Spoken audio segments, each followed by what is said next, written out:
اللہ تبارک تعالیٰ ان کی دل کی دنیا بدل دیتا ہے. تو یہ ہدایت کا مرکز ہے پورے جہانوں کے لیے. 3 صفات ہو گئی.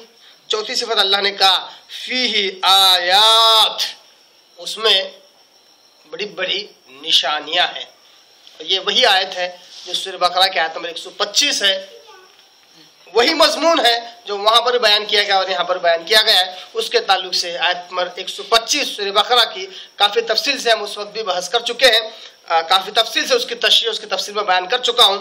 جو لوگ اس آیت کے بارے میں جاننا چاہتے ہیں اور اس کا بھی مضمون اس کا مضمون دونوں کا ایک جیسا ہے، وہ جا کر ہمارے پچھلے ویڈیوز دیکھ سکتے ہیں یوٹیوب پر. تو اللہ نے کہا کہ یہ جو مکہ شہر ہے اس میں بڑی بڑی نشانیاں ہیں. فی آیات، آیت کی جمع آیات.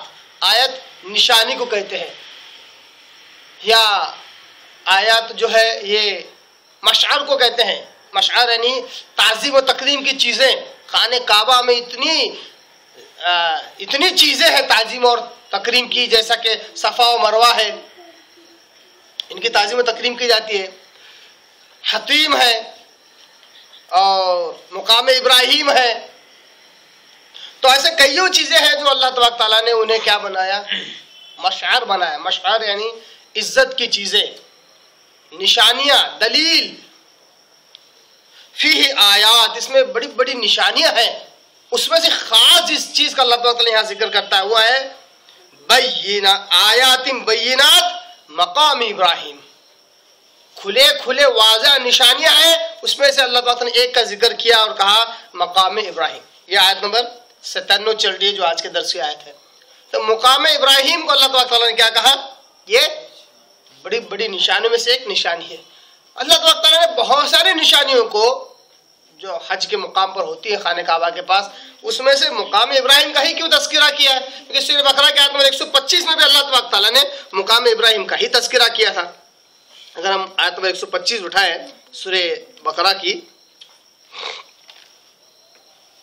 اتفاق سے مجھے بھی آیت کا یاد ہو گئی ورنہ ارادہ نہیں تھا کہ اس کو پھر سے میں آپ کے آگے رکھوں گا. سورہ بقرہ کی سورہ نمبر 2 جو کہ پہلے پارے کا سورہ ہے، اس کے آیت میں 125 میں اللہ نے کہا وَإِذْ جَعَلْنَا الْبَيْتَ مَثَابَةً لِلنَّاسِ وَأَمْنًا، ہم نے مسجد حرام کو، خانہ کعبہ کو، اس گھر کو لوگوں کے لیے بار بار آنے کا ذریعہ بنایا، لوٹ کر آنے کا ذریعہ بنایا سارے انسانوں کے لیے، اور امن والا شہر بنایا، امن والا مقام ہم نے بنایا. وَاتَّخِذُوا مِن مَقَامِ ابراہیم مصلی، اس لیے مقام ابراہیم کو مصلی بناؤ، نماز پڑھنے کی جگہ بناؤ. تو یہاں پر اللہ تعالیٰ نے جب مکہ شہر کی حرمت، اس کے امن کا جب اللہ تعالیٰ نے ذکر کیا تو مقام ابراہیم کا ہی ذکر کیا. اور یہاں پر بھی سورہ آل عمران کی آیت نمبر 97 میں اللہ تعالیٰ نے آیات بینات میں مقام ابراہیم کا تذکرہ کیا. وجہ کیا ہے؟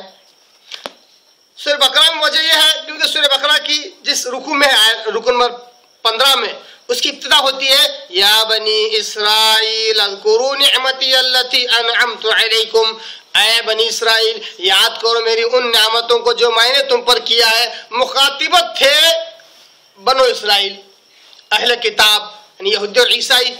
اور سورہ آل عمران میں بھی چونکہ ابتدائی 70-80 آیتیں عیسائیوں کے تعلق سے تھی، اب پھر یہودیوں کا تذکرہ شروع ہے. یہودیوں کو جزر توبیخ، انہیں نصیحت کا سلسلہ جاری ہے. تو یہاں پر بھی پھر ابراہیم علیہ السلام کا تذکرہ ہوا کیونکہ اس میں یہودی اور عیسائیوں کی سے مخاطبت ہے. اور یہودی اور عیسائی چونکہ اس سے پچھلی آیت میں ہم سن چکے ہیں کہ دونوں دین حنیف کے دعوے دار تھے، کہتے تھے کہ ہم ملت ابراہیم کے ماننے والے ہیں، اور نبی صلی اللہ علیہ وسلم پر اعتراض کرتے تھے کہ تم ملت ابراہیم کے ہو اور دعویٰ کرتے ہو مگر بہت سارے تمہارے مسائل ایسے ہیں جو ملت ابراہیم کے خلاف ہے. اس طرح کا اعتراض کرتے تھے. اللہ تبارک تعالیٰ نے اس کی پچھلی آیتوں میں ان کا جواب بھی دیا. یہاں پر اللہ تبارک تعالیٰ چونکہ یہودی اور عیسائیوں سے مخاطبت ہے، مقام ابراہیم کو بینات میں سب سے پہلا ذکر اللہ نے کیا کیونکہ اس کی اہمیت ان کی نگاہ میں بھی تھی. مقام ابراہیم کیا ہے؟ اس سے پہلے بھی کافی تفصیل بیان کر چکا ہوں. مختصر طور پر مقام ابراہیم یہ وہ جگہ ہے جس کو ابراہیم علیہ السلام نے خانہ کعبہ کی تعمیر میں اس کا استعمال کیا تھا، اس پر کھڑے ہو گئے تھے، اور اسماعیل علیہ السلام کی معیت میں ان کے ساتھ میں خانہ کعبہ کی تعمیر ابراہیم علیہ السلام نے کی تھی. تو وہ جو جگہ ہے وہ مقام ابراہیم ہے. تو یہ جو ہے بڑا اہمیت کی جگہ ہے. اللہ تعالیٰ نے کہا کہ اس کو نماز پڑھنے کی جگہ بناؤ. اس کے بعد وہی ٹکڑا ہے جس کے اوپر کافی تفصیل سے ہم پچھلے درس میں سن چکے ہیں کہ خانہ کعبہ کی عظمت، اس کے کیا کہتے ہیں اس کا جو امن ہے وہ کس قسم کا ہے، وہاں جو حرمت ہے وہ کس قسم کی ہے. آگے اللہ کہتا ہے وَمَن دَخَلَهُ كَانَ آمِنًا، جو کوئی اس میں داخل ہوا اس کو امن مل جاتا ہے. کان آمنا، جو کوئی اس میں داخل ہوا.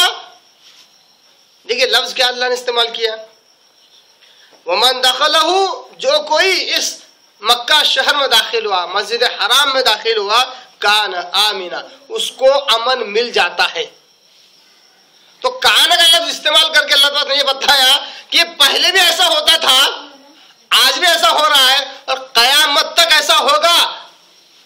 جیسا کہ پچھلے درس میں میں نے کہا کہ اگر کوئی کسی کے باپ کا قاتل وہاں پر اگر پہنچ جائے اور وہ خانہ کعبہ میں گھس جائے اور امن مانگ لے تو اس کو وہاں پکڑنے، وہاں دیکھنے کے بعد بھی اس سے بدلہ نہیں لیا جا سکتا، بدلہ نہیں لیا، کیونکہ اس کو امن مل جاتا ہے.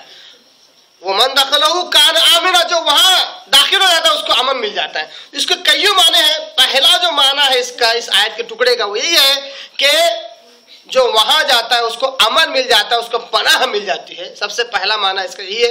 دوسرے کئیوں ضمنی معنی نکل سکتے ہیں کہ جو خانہ کعبہ میں جاتا ہے، مسجد حرام میں داخل ہوتا ہے، اس کو امن اور سکون اور چین ملتا ہے. واقعی بہت سارے لوگوں نے اپنے ذاتی تجربات یہ بیان کیے کہ جو کئی 30 سال سے جو بیمار تھے، عجیب و غریب ذہنی اور جسمانی پریشانی میں مبتلا تھے، حج کے لیے گئے، اللہ نے بلایا خوش قسمتی سے. وہاں جانے کے بعد جب تک حج کے ارکان پورے نہیں ہوئے تب تک انہیں ان کی بیماری کا